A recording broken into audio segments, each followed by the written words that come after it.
Hi guys, welcome back to the channel. My name is Jag, and in today's class we're going to continue with our grade 10 math content.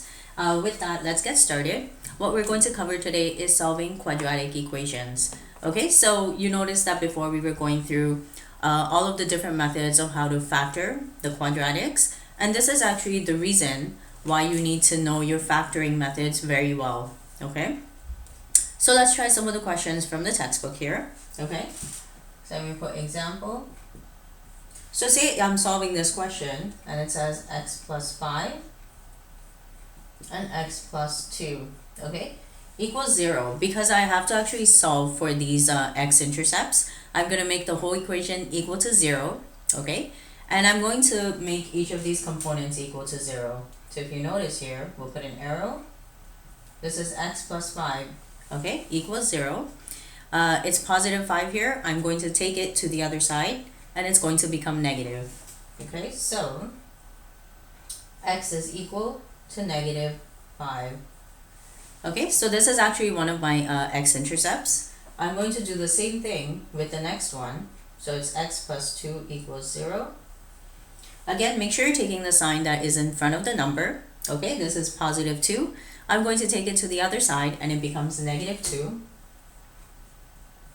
So this is my second x-intercept. Okay, so x is equal to negative 2. And the question here just says to solve, okay? These are the x-intercepts of the parabola, okay? So this is the points. These are the points where the parabola is intersecting the x-axis. And this will be really important later on as you're moving through the content, because you should be able to find the x-intercepts of the parabola as well as the vertex of the parabola. And the goal of that is so you can actually draw a diagram at the very end. All right. So with that, let's try another question here. So let me take this off. Okay. Let's try one where the signs are different. So say it's again x minus 1, x minus 7, okay, equals to 0. All right. And this time I notice the sign is negative. But I'm going to do the same thing here. It's x minus 1. Okay, equals to 0. I'm taking the negative 1 to the other side, and x is equal to positive 1. Does everyone see how to do that? Okay, so I'm just changing the signs here. This is x minus 7 equals 0. The 7 is negative on the left side. I'm taking it to the right side, and x is going to equal to positive 7. Okay, so just like that. So don't forget to just change the signs when you're finding the x-intercepts of the parabola. Okay, we're going to try a couple of examples here, okay, just in case one of the x-intercepts is equal to 0, okay. So let's try this one. This is x, and then x plus 9 equals 0. Okay, so even in this case, okay, if you see the x outside of the brackets, okay, that means that the x can also equal to 0. Okay, and the reason for that is you notice that the whole equation is equal to 0. There is not just one x-intercept here, okay? There are two x-intercepts. And I'm going to make my x plus 9 equal to 0. Okay, and then take the positive 9 to the other side, change the sign. And here x is equal to negative 9. Okay, I'm going to just box, okay, the two x-intercepts like this. Okay, even if outside the brackets it was, say, maybe like 2x, it doesn't really matter. Okay, so if I had 2x, x would still equal to 0 because I would be dividing by 2 on both sides, and 0 divided by 2 is still equal to 0. Okay, are there any questions? Okay, good. So let's try one where you might see maybe a fraction. Okay, and that way the teacher can't try and trick you at all. Okay, so let's try this one here. So I have 2x minus 1, okay, in one bracket, and then in the other one I have 3x plus 4 equals 0. Okay, so if I look at these numbers here, I can see I'm making both of the fractions equal to 0. The value for x will not be just a whole number. It's going to be a fraction.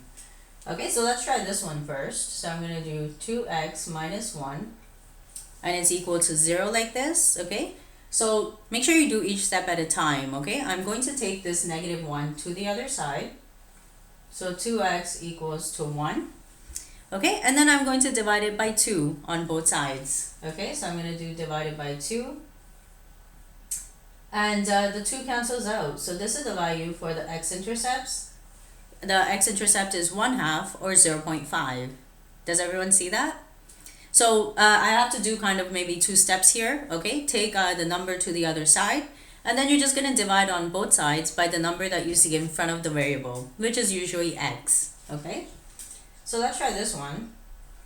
I have 3x plus 4 equal to 0. Okay, I can see that the 4 is positive on the left side. I'm going to take it to the right side. And it's going to be negative. So 3x equals -4. Okay, when you divide on both sides of the equation, okay, I'm just going to divide it by the 3. And again, if you're not sure, you divide by the number that you see in front of the x, okay, or the variable. And the reason I do that again is so that number cancels out, okay? So I can see the 3 cancels out here, okay? And this is the x-intercept, okay? X is equal to -4/3. Okay, and even if it's a fraction, that's okay, because later on when you are actually graphing the parabolas and you get a fraction, I'm just going to use the decimal form to actually graph out the parabola. All right. Okay, so let's move on. Let's go to the next question here. So this is basically when the quadratic equations are already in the factored form. Okay, so the factored form gives you the x-intercepts right away. All right, so let's try one where you have a trinomial. Okay, and what the question will say here, the question says to solve and check. Okay, so let's try this. So x squared, okay, plus 8x and plus 12 equals 0. Okay, so again, I know this is a simple trinomial. I see there is nothing in front of the x squared. All right, so we're going to do the product and sum. One more time, the product is this last number, which is 12. Okay, the sum is always the middle number. Make sure you are taking the sign in front of that number. Here it is +8. Okay, and then we're going to just take some factors of 12. Okay, I know 4 times 3 is 12. Okay, however, when I add them together, 4 plus 3 is equal to 7. It's not equal to 8. Okay, so I know I can't use those factors. I'm going to try using 6 times 2. Okay, which is equal to 8. Okay, I notice all the numbers are positive here.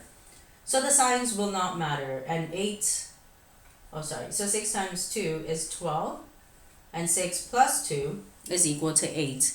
And both of the conditions are satisfied. So I know that the 2 factors here are going to be 6 and 2. Okay?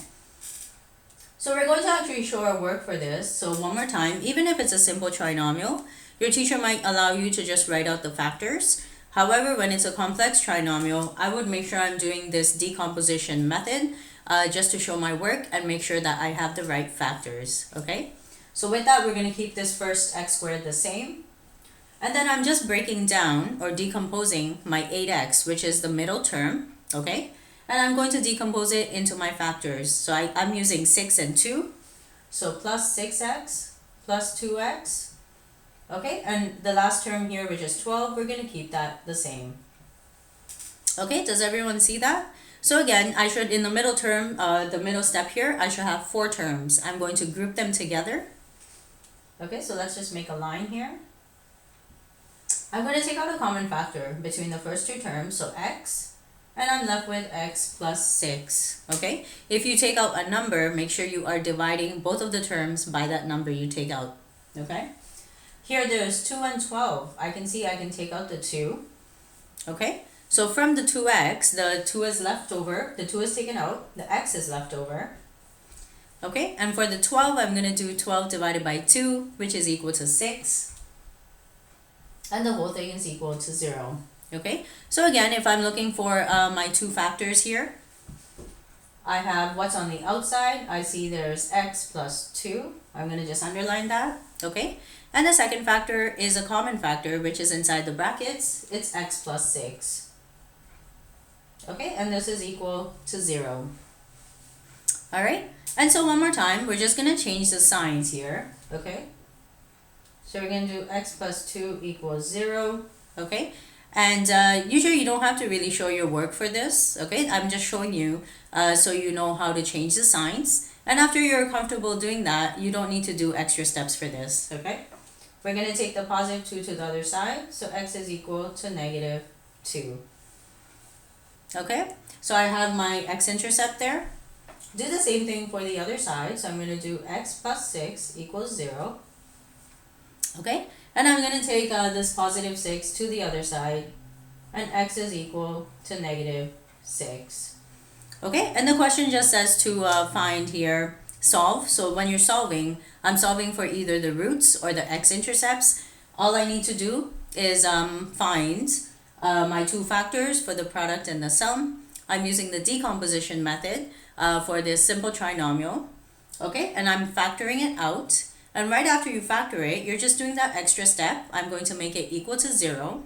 Okay, and then make sure you're changing the signs for the factors, and that will give you your x-intercepts. All right. Okay, so with that, let's try one more question here. Okay. So this one was using basically the trinomial. Okay, and in this question here, what we're going to do is just like a common factor. So let's try this. So this is m squared plus 3m equals to 0. Okay, I'm going to take out a common factor here. Okay, so they both of these terms have m. So take the m outside. Okay, you see in the first term it is m squared. Okay, I took one m out and one m is left over. Don't change any of the signs here. Okay, I can keep all the signs the same. From the second term, the 3m, I took the m out, so I am left with 3 equals to 0. So this is actually my factored form, okay, for this simple expression here. I'm going to make each of them equal to 0. So again, if the m is by itself, m is just equal to 0 here, okay? If I go to the next term, I have m plus 3 equals 0. Okay, I notice on the left side that the 3 is positive. I'm going to take it to the other side. Alright, and m is equal to negative 3. Okay, so these are my intercepts. Okay, most of the functions actually do use x, okay? That's why it's called the x-intercepts. If you see different letters, just don't worry about that, okay? We're just doing a common factor here. And then I'm making each of my factors equal to 0 to solve for the intercepts one more time. Okay? So basically on this page, a lot of the questions are just with the common factoring, okay? The trinomial factoring is very important as well. So make sure you're doing a lot of practice questions from the textbook, okay? So if there are no questions, that brings this video to an end. Again, we covered Math 10 and how to solve these quadratic equations. And make sure you do like, share, and subscribe to the channel and to let your friends know about it as well. So thank you for watching, and I will see everyone in the next video. Thanks, bye.